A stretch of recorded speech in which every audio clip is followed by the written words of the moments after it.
Hello, good morning. तो ये class 11th का लेक्चर है, ठीक है। जैसा कि हम लोगों ने पिछले लेक्चर में बात किया था नंबर ऑफ मोल्स पर, ठीक है ना। मोल अवधारणा पर बात किए थे। उसमें हम ये बताए थे कि मोल अवधारणा क्या है और उस पर कुछ सवाल था, ठीक। हालांकि वो लेक्चर में कंप्लीट क्वेश्चन नहीं हो पाया था। यहाँ पर 4-5 क्वेश्चन हम लिखे हैं, ठीक है, नंबर ऑफ मोल पर।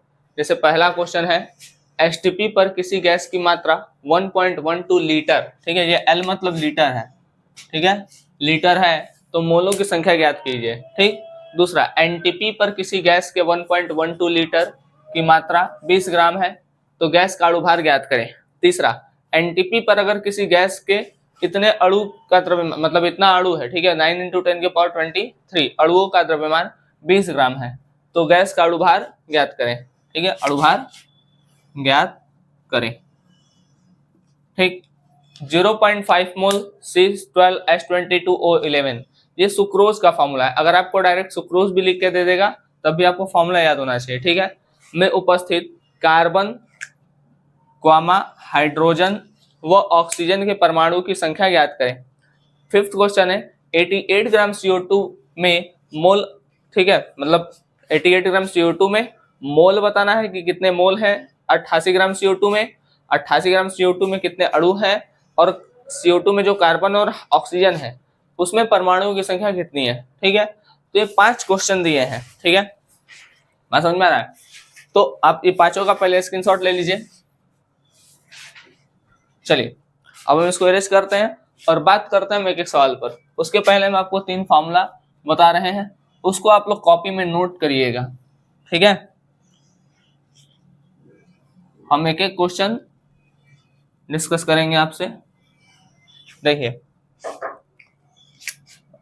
पहला हम बताए थे, जो मोलों की संख्या है, मोलों की संख्या वो होता है दिया गया भार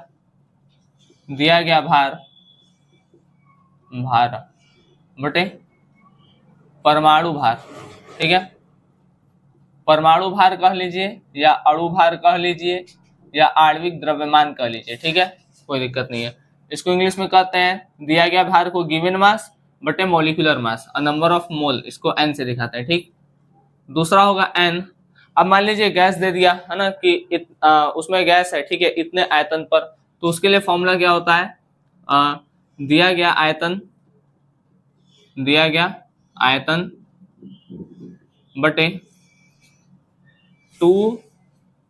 22.4, ठीक है। मतलब जो भी आयतन दिया जाएगा उसमें हम 22.4 से क्या कर देंगे, डिवाइड कर देंगे, ठीक है। और जो आयतन आपको दिया जाएगा, ठीक है, जो आयतन दिया जाएगा वो दिया जाएगा at STP, standard temperature and pressure, ठीक है, स्टैंडर्ड टेम्परेचर एंड प्रेशर। तीसरा जो होगा नंबर ऑफ मोल का फॉर्मूला, तीसरा नंबर ऑफ मोल का फॉर्मूला होगा अणुओं या परमाणुओं की संख्या, ठीक है। ये हो सकता है दिया भी रहे, हो सकता है ना भी दिया रहे, तो अणुओं या परमाणुओं की संख्या, और बटे में एवोगैड्रो नंबर। एवोगैड्रो नंबर होता है 6.022 या 23 × 10⁻23। तो यहाँ पर जब हम कैलकुलेशन करेंगे तो हम इसको 6 × 10⁻23 से मल्टीप्लाई करेंगे, ठीक है। ये 3 फॉर्मूलाज हैं, इसको आप लोग अच्छे से नोट करिए, ठीक। नोट हो गया, ठीक है, नोट करिए, हो गया। देखिए, तो हमारा जो पहला क्वेश्चन था, ये हम क्वेश्चन लिख लिए हैं, ठीक है। पहला जो क्वेश्चन था वो है एनटीपी पर किसी गैस के एसटीपी पर किसी गैस की मात्रा 1.12 है, ठीक है। अच्छा, इसमें गैस दिया है। अब गैस की मात्रा है, देखिए गैस की मात्रा किस पर दिया है, एट एसटीपी पर, यह है 1.12, ठीक है, 1.12। तो बोल रहा है इसमें नंबर ऑफ मोल बताइए, ठीक है। ये पहला क्वेश्चन है हमारा। अब ये गैस की मात्रा दिया है, इतना जो है वो लीटर में है, मतलब ये आयतन दिया है, ठीक है। तो नंबर ऑफ मोल होता है दिया गया आयतन इस पर एट एसटीपी बटे में 22.4। दिया गया आयतन कितना है 1.12, ये कितना है 22.4, 4। ठीक है, यहाँ 10 में हटाएंगे नीचे 2 0 आएगा, यहाँ से हटाएंगे ऊपर 1 आएगा, इससे ये 2 बार में जाएगा। ठीक है, 1 0 से 1 0 कैंसिल आउट, तो ये आएगा 1/20, पॉइंट लगा 0.05। नंबर ऑफ मोल कितने आ जाएंगे? 0.05।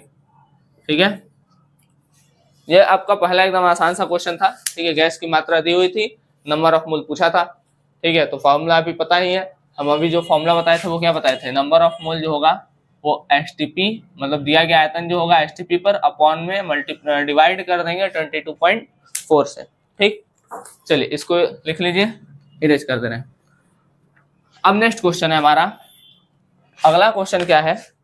अगला क्वेश्चन है कि एनटीपी पर किसी गैस के 1.12 लीटर, अब हम डायरेक्ट लिख दे रहे हैं। ठीक है, 1.12 लीटर मतलब क्या दिया हुआ है? आयतन दिया है 1.12 लीटर। ठीक, अब इसका जो भार दिया है, ठीक है, दिया गया भार कितना है? 20 ग्राम। बोल रहा है एनटीपी पर किसी गैस के 1.12 लीटर की मात्रा 20 ग्राम है, तो दिया गया भार कितना हो गया? दिया गया भार हो गया हमारा 20 ग्राम। ठीक, अब बोला है गैस का अणु भार ज्ञात कीजिए। गैस का क्या ज्ञात करना है? अणु भार पता करना है। इसके लिए भी सेम फॉर्मूला लगाएंगे। अच्छा, पहले देखिए आयतन दिया है, अणु भार के लिए हम क्या फॉर्मूला लगाएंगे? अणु भार बराबर कैसे निकलेगा? नंबर ऑफ मोल बराबर दिया गया भार बटे अणु भार। तो पहले हम नंबर ऑफ मोल्स निकाल लेते हैं, क्योंकि आयतन तो दिया ही है। ठीक है, नंबर ऑफ मोल कैसे निकलेगा? दिया गया आयतन, नंबर ऑफ मोल बराबर दिया गया आयतन बटे 22.4। ठीक, 22.4। एन बराबर हो गया, दिया गया आयतन कितना है? 1.12 अपॉन 22.4। ये एनटीपी पर भी हो सकता है, एसटीपी पर भी हो सकता है। ठीक है, तो दोनों में आप लोग सेम फॉर्मूला लगा सकते हैं। ऊपर हटेगा 10, यहाँ जाएगा नीचे 100, 1 0 से 1 0, यह हो गया 2। नंबर ऑफ मोल आ गया 1/20, या अभी जो पीछे 0.05 ये किए थे, तो नंबर ऑफ मोल कितना आ गया हमारा? 0.05। ठीक है, एन बराबर है 0.05।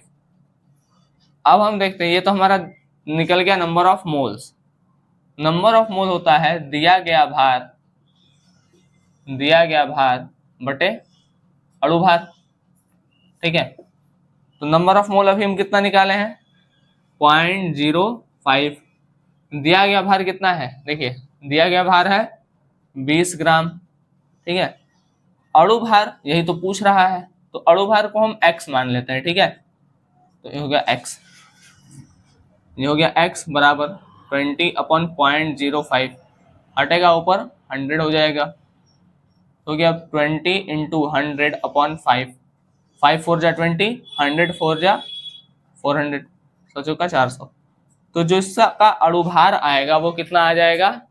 जो इसका अणु भार आएगा वो आएगा 400। ठीक है, देखिए हम इसमें किए नहीं थे, कुछ नहीं किए थे। इसमें दिया था हमको, आयतन दिया हुआ था, भार दिया हुआ था, अणु भार पूछ रहा था। तो आयतन वाले में अणु भार तो होता नहीं है, अणु भार का फॉर्मूला होता है दिया गया भार नंबर ऑफ मोल बराबर दिया गया भार बटे अणु भार। तो पहले तो हमको नंबर ऑफ मोल निकालना पड़ेगा, तो नंबर ऑफ मोल निकालने के लिए हम आयतन वाले पर जाएंगे, यहाँ से नंबर ऑफ मोल निकल जाएगा, दिया गया आयतन बटे 22.4 से मल्टीप्लाई कर देंगे। ठीक, जब नंबर ऑफ मोल निकल जाएगा तब ये फॉर्मूला लगा देंगे, इसको सॉल्व कर लेंगे तो हमारा जो आंसर होगा वो आ जाएगा। ठीक, इसको कर लीजिए। अब हम बढ़ते हैं तीसरे क्वेश्चन की तरफ।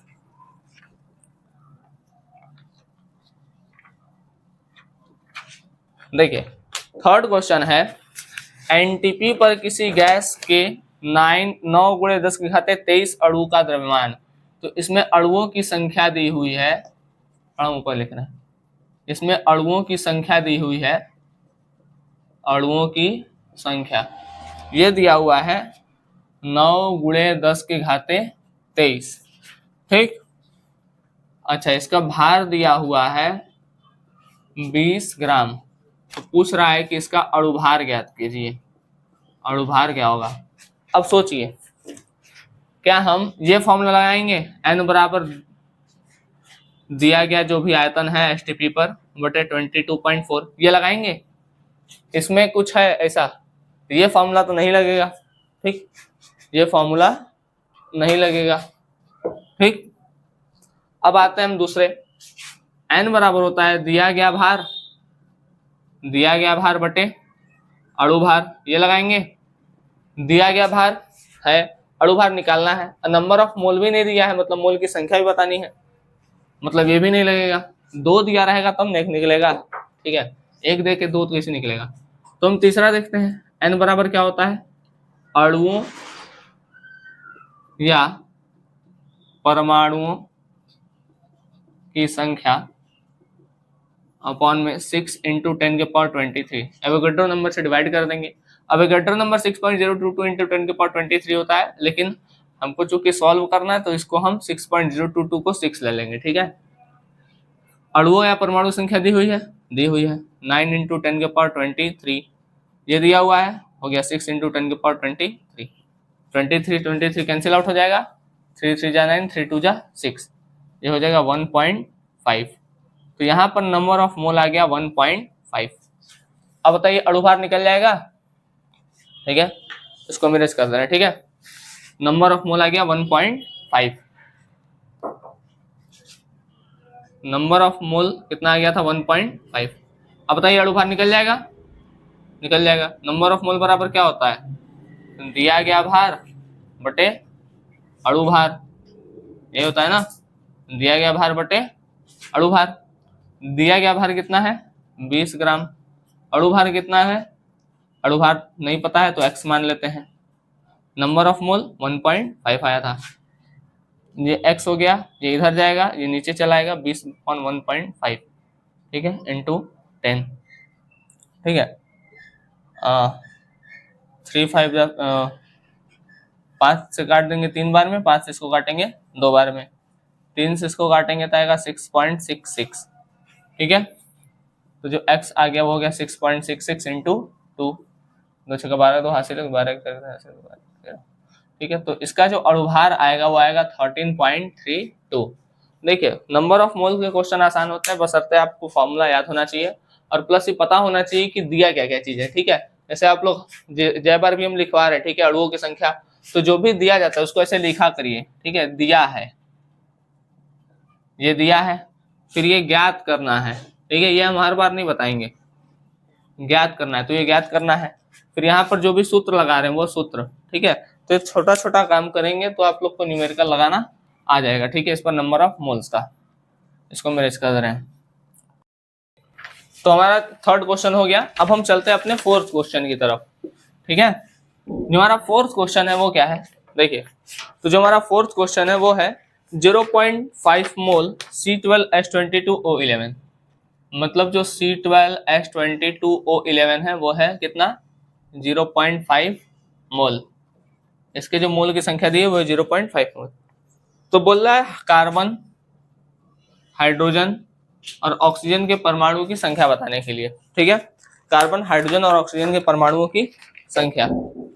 देखिए, अच्छा चलिए सपोज करते हैं कि अगर इसका 1 मोल होगा, ठीक है, C12H22O11, अगर इसका 1 मोल रहा होगा तो 1 मोल C12H22O11, इसके 1 मोल में कार्बन के मोल 12 रहे होंगे, कार्बन के जो परमाणु रहे होंगे वो 12 रहे होंगे, हाइड्रोजन के 22 ही रहे होंगे, ऑक्सीजन के 16 ही रहे होंगे।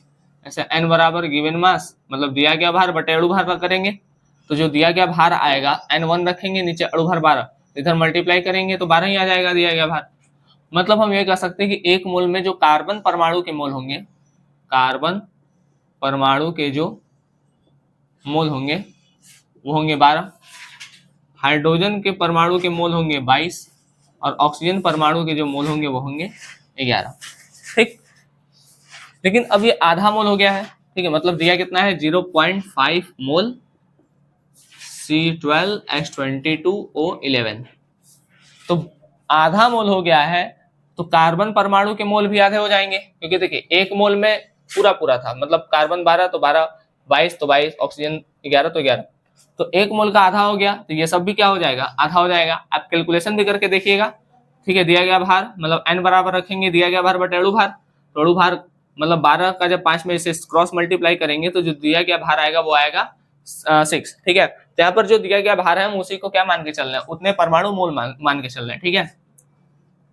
तो 0.5 मोल में जो कार्बन परमाणु के मोल होंगे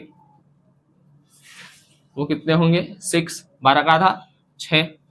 हाइड्रोजन परमाणु के जो मोल होंगे वो होंगे 22 का आधा 11, और ऑक्सीजन परमाणु के जो मोल होंगे वो होंगे 11 है तो 5.5, ठीक है बात, ये आ गया। अब देखिए हमको तो 1 से तो निकालना नहीं है, हमको किससे निकालना है, 0.5 वाले से, इससे नहीं, हमको इससे मतलब है। तो 0.5 मोल में जो कार्बन परमाणु के मोल है वो है 6, हाइड्रोजन के हैं 11, ऑक्सीजन के हैं 5.5, ठीक। और इसमें हमको अणुओं की संख्या बतानी है, कार्बन परमाणु की संख्या क्या होगी, ठीक है, हाइड्रोजन परमाणु की संख्या क्या होगी और ऑक्सीजन परमाणु की संख्या क्या होगी। तो जो नंबर ऑफ मोल है वो क्या होता है, अणुओं या परमाणुओं की संख्या बटे में एवोगैड्रो नंबर से मल्टीप्लाई कर देते हैं। देखिए अगर आपको अणुओं या परमाणुओं की संख्या बताना है, ठीक है, तो जो भी नंबर ऑफ मोल दिया रहा है एवोगैड्रो नंबर से उसका मल्टीप्लाई कर दीजिए। तो इसमें हमको अगर कार्बन, हम इसको ना x लिख लेते हैं, ठीक है, x। तो जो Nc आएगा मतलब कार्बन के जो मोल हैं वो कितने हैं, यहाँ पर जो कार्बन परमाणु का मोल दिया है वो दिया है 6, तो यहाँ पे लिखेंगे 6 इक्वल टू, इसको पूरे को x मान ले रहे हैं तो हो गया x अपॉन 6 इंटू 10 की पावर 23, ठीक है। तो x बराबर हो जाएगा 6 इंटू 6 इंटू 10 की पावर 23, ठीक है, ये आप कैलकुलेट करिएगा, ठीक है बात। इसी तरीके से अगर हम XH निकालेंगे, ठीक है, तो हम उसमें हाइड्रोजन परमाणु के मोल लिखेंगे मतलब 11, ठीक है, ठीक है, इनटू इसका एवोगैड्रो नंबर लिख देंगे मतलब 6 इंटू 10 के पावर 23, ठीक है। और इसी तरीके से अगर हम ऑक्सीजन का निकालेंगे तो वहां लिखेंगे 5.5 इंटू 6 इंटू 10 के पावर 23, ठीक है बात। तो आप लोग इसको कैलकुलेट करिएगा, जो भी आंसर आएगा मतलब इसका आएगा 36 इंटू 10 के पावर 23, इसका आएगा 66 इंटू 10 के पावर 23, इसका आएगा 6 5 30, 33 इंटू 10 के पावर 23, ठीक है, और समझ में आ गया। तो ये वैल्यू है, लेकिन आप अगर देखिए ये भी हो सकता है कि अगर आप 6 रखेंगे तो ये आएगा, हो सकता है इसका 6.022 इंटू 10 के पावर 23 से मल्टीप्लाई किया हो कहीं कहीं, ठीक है, ये भी हालांकि करते यही है जब, लेकिन ठीक है, लेकिन अगर इसके हिसाब से किया होगा तो वैल्यू आपका पॉइंट में आएगा, लेकिन अगर 6 के हिसाब से किया होगा तो वैल्यू आपका पॉइंट में नहीं आएगा, ठीक है। ये बात छोटा सा याद रखिएगा, ये गलत नहीं है, ठीक है बात। इसको हम इरेज कर रहे, आप लोग कैलकुलेट कर लीजिएगा। चलिए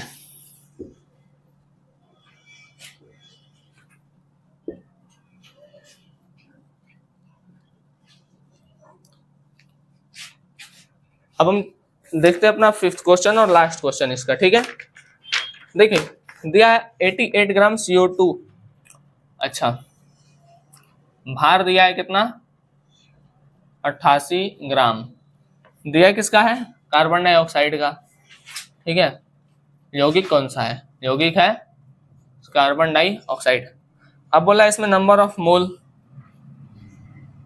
नंबर ऑफ मोल क्या होगा, CO2 के मोल कितने होंगे, सॉरी CO2 के अणुओं की संख्या, और अणुओं की संख्या किसकी, CO2 की, ठीक है। उसके बाद कार्बन के अणुओं की संख्या और ऑक्सीजन के अणुओं की संख्या, इतना चीज हमसे पूछ रहा है। चलिए आइए एक एक बात करते हैं आराम से।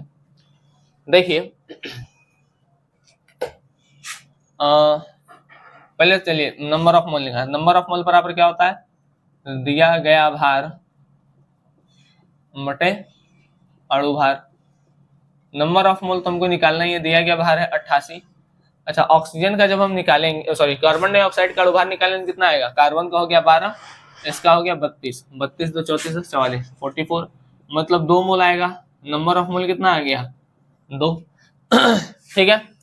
अब CO2 के अणुओं की संख्या, अणुओं की संख्या के लिए अभी हम बताएं, अगर अणुओं की संख्या पूछ रही है तो नंबर ऑफ मोल में एवोगैड्रो नंबर से मल्टीप्लाई कर दीजिए। CO2 के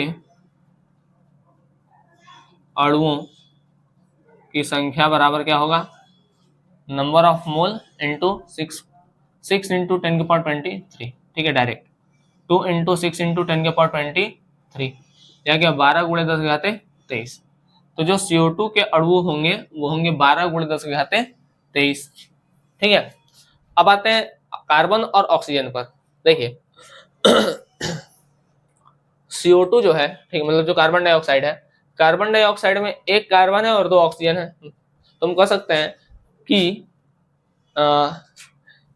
जो CO2 का 2 मोल है, ठीक है, CO2 के 2 मोल में 1 मोल कार्बन डाइऑक्साइड है और 2 मोल क्या है, ऑक्सीजन है, ठीक है। तो कार्बन के जो अणु की संख्या पूछ रहा है कार्बन के अणु कितने होंगे, तो n इंटू 6 इंटू 10⁻23। तो कार्बन के जो मोल है इसमें कितने, 1, ठीक है, कार्बन के जो मोल है वो कितने, 1 है। तो 1 इंटू 6 इंटू 10⁻23, ठीक। इसको कैलकुलेट करिएगा, जो आंसर आएगा उसमें, जो भी आंसर आएगा वो हो जाएगा कार्बन के अणु। और ऑक्सीजन के जो अणु पूछ रहा है, तो ऑक्सीजन के इसमें कितने हैं, 2 हैं। इसमें 2 गुणे 6 इंटू 10⁻23, ठीक है, हो जाएगा 12 गुणे 10⁻23, ठीक है। बात समझ में आ रहा है। हो सकता है यहाँ पर किसी बुक में 6 इंटू 10⁻23 हो सकता है किसी बुक में इसकी जगह 6.022 इंटू 10⁻23 से मल्टीप्लाई किया हो, ठीक है। तो ये भी हो सकता है, ये भी हो सकता है, ठीक है। बात समझ में आ रहा है। दोनों में से कोई भी करिएगा आपका सही होगा, ठीक। कैलकुलेशन में पॉइंट के बाद वाला वैल्यू ज्यादा नहीं लेते हैं डिवाइड करने में, क्योंकि कैलकुलेशन थोड़ा सा कठिन हो जाता है इसलिए, है ना। तो राउंड फिगर में हम 6 लेके उसको कर देते हैं, ठीक। तो ये हमारा जो हुआ, हाँ, ये पूरा क्वेश्चन हमारा कंप्लीट हो गया है, ठीक है। चलिए, तो ये नंबर ऑफ मोल पे हम 5 क्वेश्चन आपको बताएं, ठीक है। नंबर ऑफ मोल पे ये 5 क्वेश्चन था। ये पांचों थोड़ा अलग अलग टाइप का भी था और पीछे वाले से थोड़ा सा हटके था। तो इस क्वेश्चन को आप लोग करने का प्रयास करिएगा अपने से, ठीक है। अब हम जो अगले टॉपिक पे आएंगे, मतलब अगले टॉपिक अभी जो बताने जा रहे हैं वो है मूलानुपाती सूत्र, ठीक है। ये तो नंबर ऑफ मोल पे था, ये फॉर्मूला था, सवाल था कुछ, ठीक है, जो कि पिछले लेक्चर में छूट गया था। चलिए, तो अब हम बढ़ते हैं अपने अगले टॉपिक की तरफ, जिसका नाम है मूलानुपाती सूत्र। अब इसका काम, पेज का काम मेरे हो गया है, तो उसको हम रख दे रहे हैं।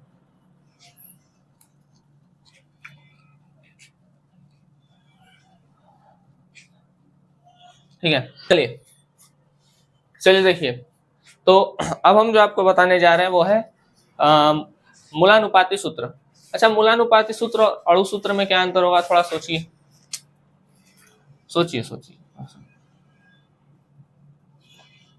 चलिए हम लिख रहे हैं, जैसे अणु सूत्र अगर हम लिखे हैं, अणु सूत्र हम नॉर्मल किसी का लिख रहे हैं C2H6, ठीक है।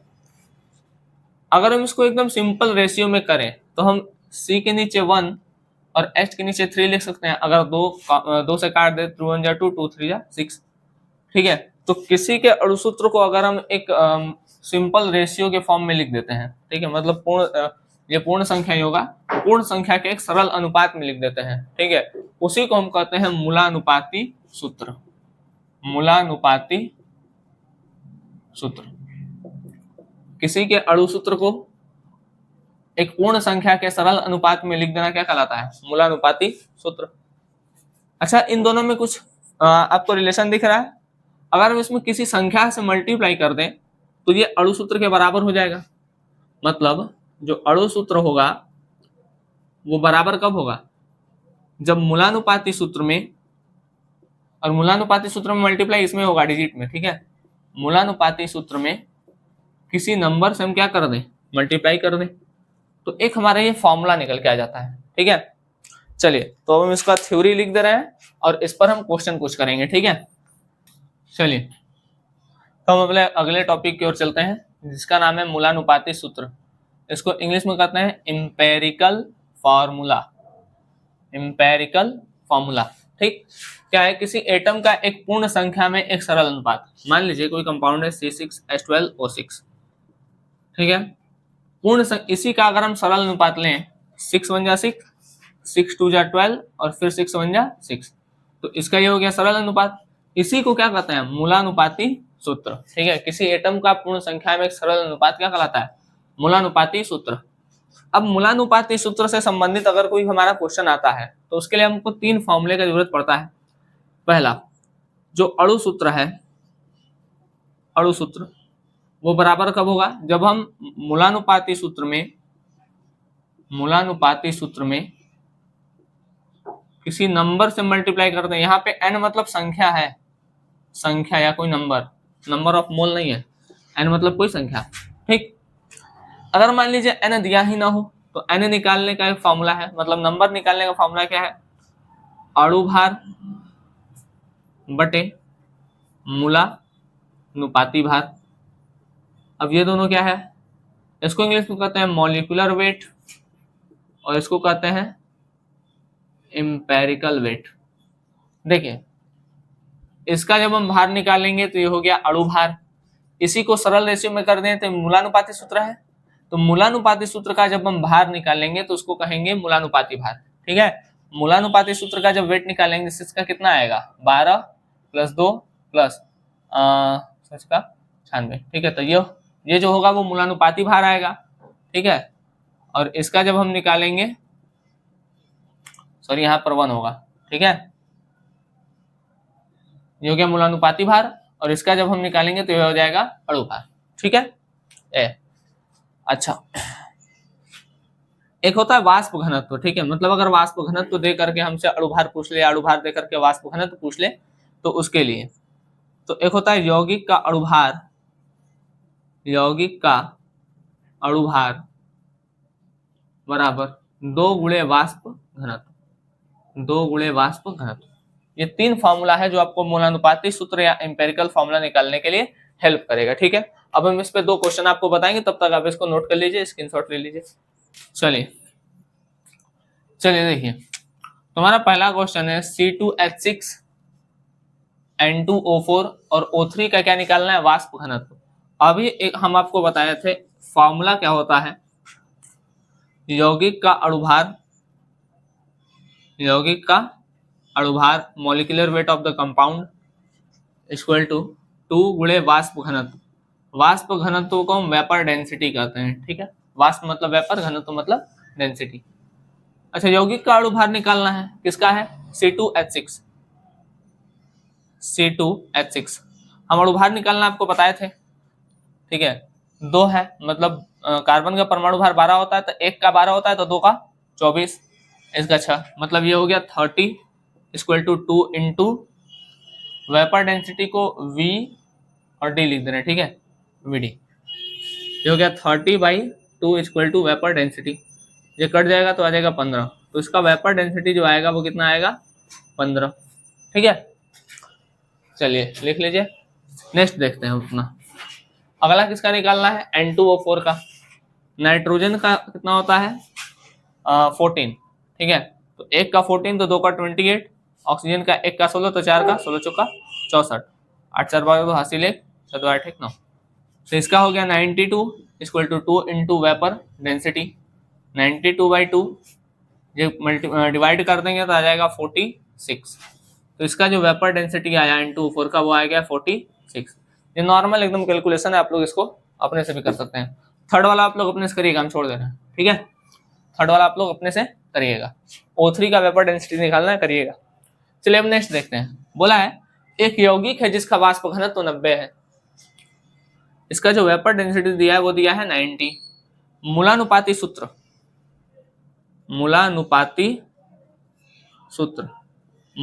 सूत्र दिया है CHO2, सूत्र दिया है तो हम भार तो निकाल ही सकते हैं, हम भार निकाल सकते हैं। 12 प्लस 1 प्लस 16 दूनी 32, 32 1 33 2 35 10 45, मतलब इसका मूलानुपाती भार आ गया 45। ठीक है, अब बोल रहे तो इसका अणुसूत्र लिखना है। अणुसूत्र क्या होगा, देखिए अणुसूत्र लिखने के लिए हमको n चाहिए इंटू एक इंपेरिकल फॉर्मूला चाहिए। इंपेरिकल फॉर्मूला दिया है, n नहीं दिया है। n निकालने के लिए हम क्या करते हैं, n निकालने के लिए हम एक फॉर्मूला लगाते हैं, अणु भार बटे मूलानुपाती भार, मूलानुपाती भार। ठीक, अच्छा इसका अणु भार दिया है, अणु भार भी नहीं दिया है, तो अणु भार को भी निकालने के लिए, अणु भार किसका होगा, यौगिक का ही होगा, तो यौगिक का अणुभार बराबर होता है 2 गुणे वाष्प घनत्व। 2 है, वाष्प घनत्व कितना है 90 है, ये हो गया 180। तो जो अणुभार आया वो कितना आ गया 180। तो अब हम लगा सकते हैं n बराबर हो गया अणुभार बटे मूलानुपाती भार। अणुभार है 180, मूलानुपाती भार कितना दिया था 45। तो 45 से 4 बार में कट जाएगा, तो n आ गया 4। मूलानुपाती सूत्र क्या था, देखिए अणु सूत्र बराबर होता है n इंटू मूलानुपाती सूत्र।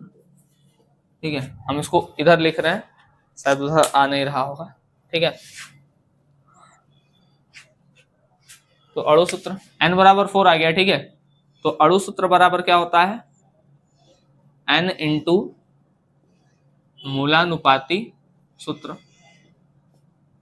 n कितना आया था 4, मूलानुपाती सूत्र कितना है CHO2। तो कार्बन कुछ नहीं है, मतलब इसके नीचे 1 है, हाइड्रोजन नीचे कुछ नहीं मतलब 1 है, तो हो गया C4H4O8, 4 2 8। तो ये हो गया हमारा अणु सूत्र। इस तरीके से हम क्या निकालते हैं, मूलानुपाती सूत्र निकालते हैं, सॉरी अणु सूत्र निकालते हैं। ठीक है, तो ये हमारा क्वेश्चन था। हालांकि आज के क्लास में क्वेश्चन हम लोग बहुत किए है ना, 5 मतलब 7-8 क्वेश्चन किए हैं। अब इसको हम इरेज करें। ठीक है, अब जो हम अगला टॉपिक पढ़ेंगे, हालांकि इस लेक्चर में तो नहीं, ठीक है, नहीं तो लेक्चर थोड़ा लंबा भी हो जाएगा और आप लोग इतना पढ़ के उब भी जाएंगे। ठीक है, क्योंकि क्वेश्चन है सारा, थ्योरी तो है नहीं। तो आप लोग क्वेश्चन लिखिए, क्वेश्चन को लगाइए। ठीक है, प्रयास करिए अपने से लगाने का। एक क्वेश्चन लगा लेते हैं, फिर जब दूसरा क्वेश्चन लगाने जा रहे हैं तो पहले अपने से प्रयास करिए कि हम उसको लगाएं। जब आपसे न हो पाए तब आप लेक्चर को आगे कंटिन्यू करके देखिए। ठीक है, थोड़ा सा वेट करिए, सोचिए समझिए, तब ये न्यूमेरिकल लगेगा आपसे। ठीक, प्लस रही बात हमारा मतलब जो अगला लेक्चर आएगा केमिस्ट्री का, वो किस पर आएगा, तो जो अगला लेक्चर आएगा वो आएगा सीमांत अभिकर्मक पर। ठीक है, हम उसमें आपको बताएंगे कि सीमांत अभिकर्मक क्या होते हैं, उस पर एक दो सवाल करेंगे। उसके बाद स्टाइकियोमेट्री रहेगा और उस पर 1-2 सवाल करेंगे। ठीक, तो हमारा कुल मिला के अगला जो लेक्चर आएगा वो सीमांत अभिकर्मक और स्टाइकियोमेट्री पर आएगा। ठीक है, और उसके बाद कुछ कंसंट्रेशन टर्म है इसमें। तो हालांकि हम कंसंट्रेशन टर्म 12th में पढ़ा चुके हैं सोल्यूशन नाम के चैप्टर में। 12th का सोल्यूशन नाम का चैप्टर कंप्लीट हो चुका है। आपका जो भी कंसंट्रेशन टर्म है, ठीक है, 4-5 है, उसको आप लोग 12th के प्लेलिस्ट से आप लोग जाके कवर कर सकते हैं। तो हम जो अगला लेक्चर पढ़ाएंगे वो सीमांत अभिकर्मक और स्टाइकियोमेट्री पढ़ाएंगे। उसके बाद 12th का ही जो कंसंट्रेशन टर्म रहेगा उसको हम 11th के प्लेलिस्ट में ऐड कर देंगे। ठीक है, तो आपका ये जो चैप्टर होगा वो खत्म हो जाएगा हमारे स्टाइकियोमेट्री तक पढ़ाने के बाद। ठीक है, तब तक आप लोग पढ़ाई अच्छे से करते रहें। धन्यवाद।